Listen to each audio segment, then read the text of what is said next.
If we're going to be making mac and cheese, what's more important than the cheese, right? So I like to use 3 for this one. We're starting off with a sharp cheddar.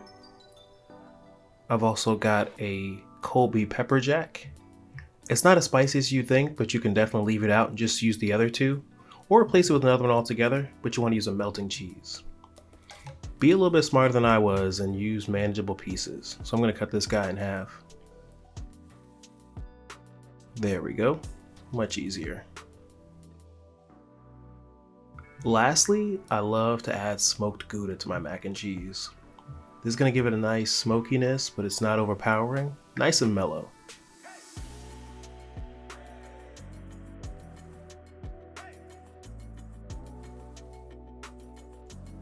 While we've got our graters out, let's go ahead and make our topping. This is Parmigiano Reggiano, and we're going to use some Panko breadcrumbs, unseasoned. Make sure they're Panko because these are the ones that have some texture to them. We're going to put our breadcrumbs, our cheese, and about a half a stick of melted butter. You can do that in the microwave for about 30 seconds, but check on it. Give things a little mix. And then we can go ahead and set this aside while we assemble the rest. Completely optional, but I love bacon. Here we're going to use about a half a pound. You want to make sure it's good quality, thick cut bacon. This is maple smoked.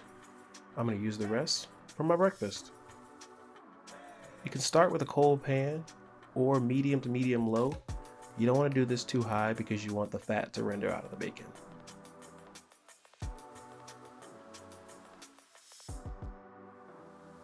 After we get everything in there, we're just going to give it a nice little stir. And you want to stir it to make sure that it's browning on all sides for about 5-10 minutes until it starts to look like this. After that, we're just going to transfer it to a paper towel to wick off that extra fat.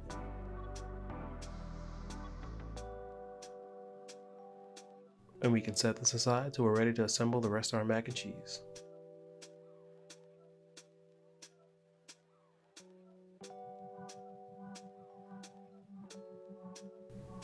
Once our waters come to a boil, you want to heavily salt it. And then I'm going to use rigatoni here.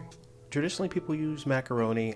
Anything that's going to hold on to the sauce will be great. Wouldn't use anything like spaghetti. We're going to bring it back to a boil and cook it for about 2 minutes under the recommended time. And now time to assemble our sauce. This is going to come together very quickly, so make sure you have all your ingredients ready to go. We're going to start by using a half a stick or 4 ounces of unsalted butter. And we're going to use a whisk, not a spoon. It's very important. Sprinkle over 2 tablespoons of flour. Now this is why the whisk was important, because we need to incorporate this flour with the butter. It's okay if it looks a little dry, it'll eventually come together, but we want to get all those lumps out. We're going to be doing this about medium to medium high heat.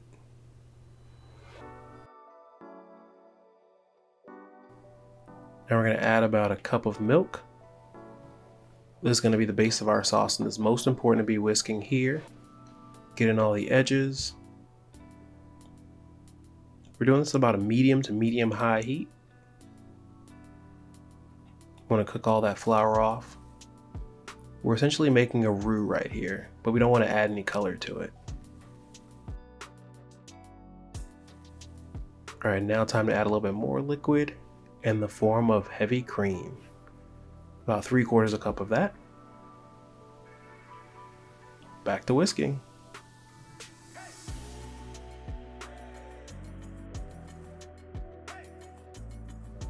We want to get it till it's nice and smooth before we add any more liquid.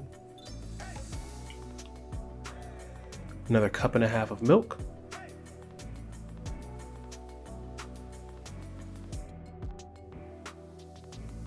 Make sure you're getting all the corners as well.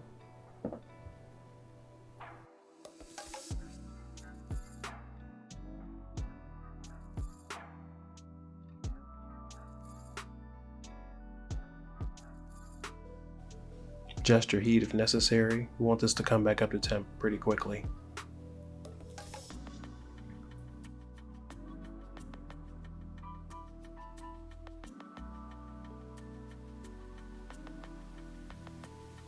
Now we're gonna add a little hot sauce, just 2 shakes.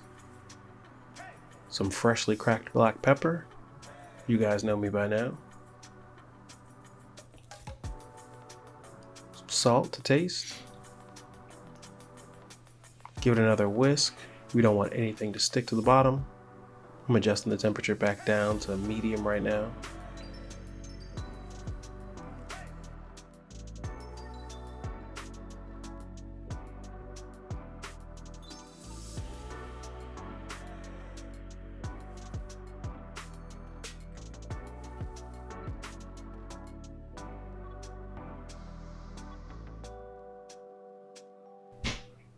Gonna add about a half a teaspoon of Dijon Mustard.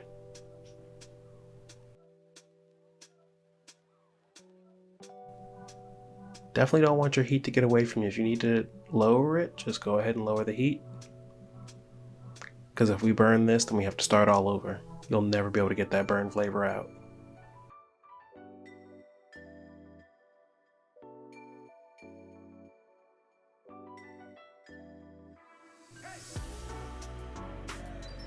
Next up, we've got some granulated garlic.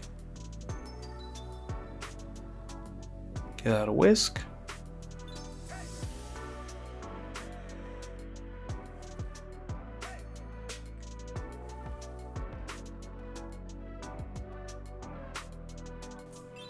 Some smoked Hungarian paprika. That plays really well with the Gouda.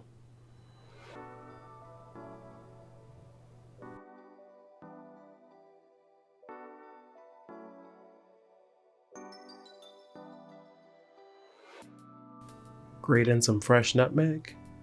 This goes really well with cream and cheese sauces.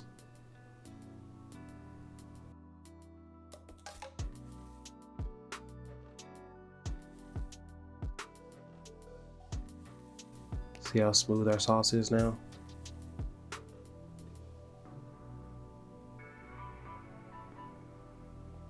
About another cup of milk to thin it out.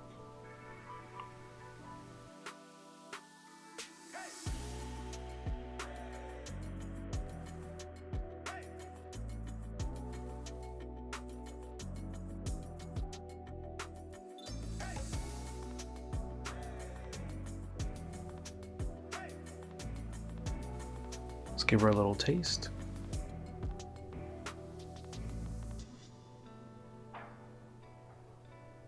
Definitely more salt. And some more pepper.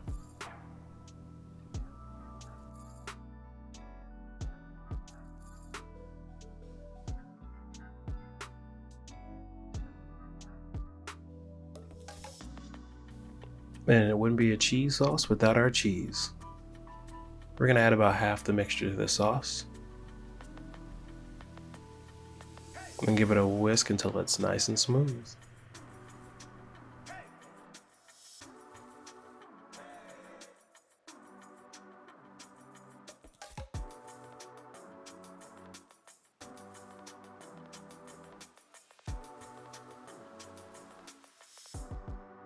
Lastly, we're gonna add a half of jalapeno that I've chopped up. I've gone ahead and taken the seeds and the veins out as well. That's where all the heat is. You could leave them in if you like it a little spicy, but even if you did, it wouldn't be too much. Just gives it a nice little kick.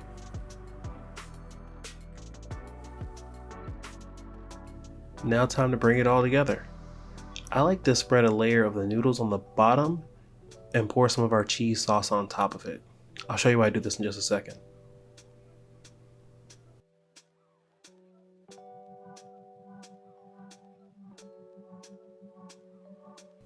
So now we get to mix it all together and create another layer.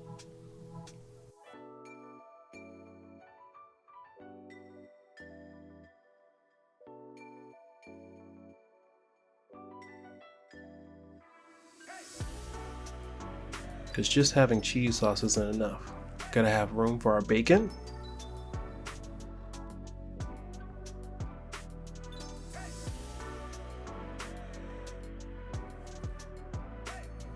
And a layer of cheese.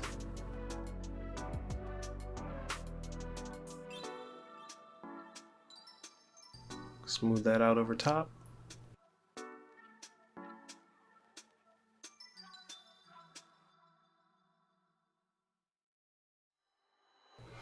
Then with the other half of our noodles, I've mixed the sauce with it.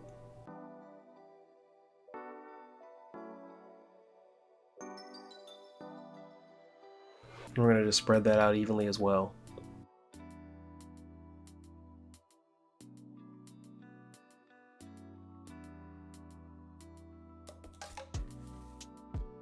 I'm doing this last part over a baking sheet because I don't want to get my board all dirty.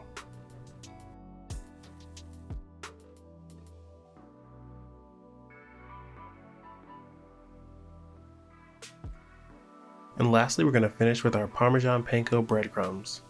This is where we're going to get some texture and color.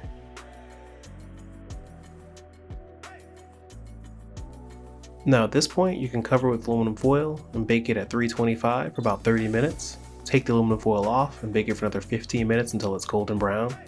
Or you could just pop it in the fridge for up to a day. Just increase that initial bake time by about 15 minutes.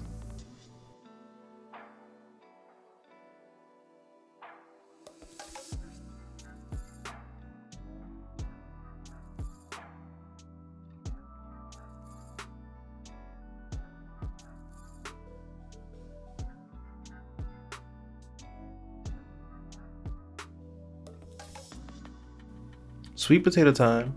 You could definitely use a potato peeler here, but I like using my knife.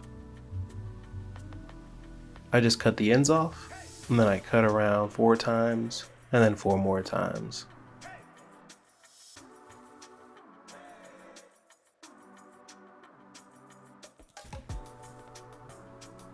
We want to cut these in half. Take that little scraggly piece off. Now you want to cut them about a 1/4 inch thick. That's to the point where they're going to be able to absorb the sauce, but they're not so thick that they're going to break down while we're cooking. Some people cut them into rings or circles. I just prefer doing them lengthwise.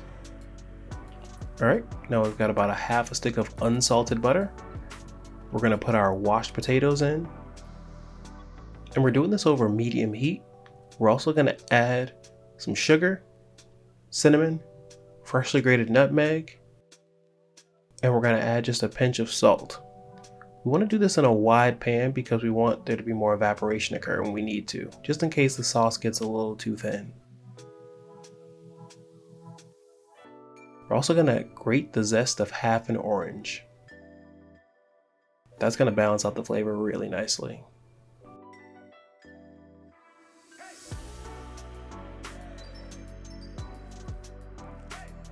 Oops, almost forgot. Vanilla extract. I'm using vanilla bean paste here. Give it a stir. We're going to cook this on medium heat to medium low, covered. These could take anywhere from 30 to 45 minutes.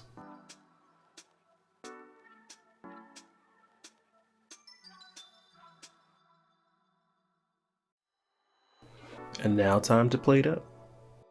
We've got our delicious candied sweet potatoes.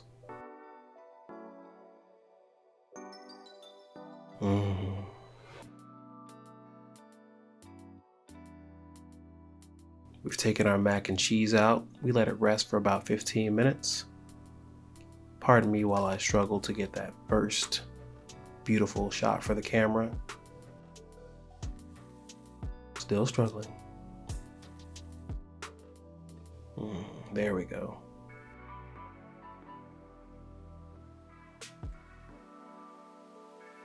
Oop, drop one. Don't worry, we don't eat that later. Alright guys, if you enjoyed this video, like, subscribe, leave a comment, and I will see you next time.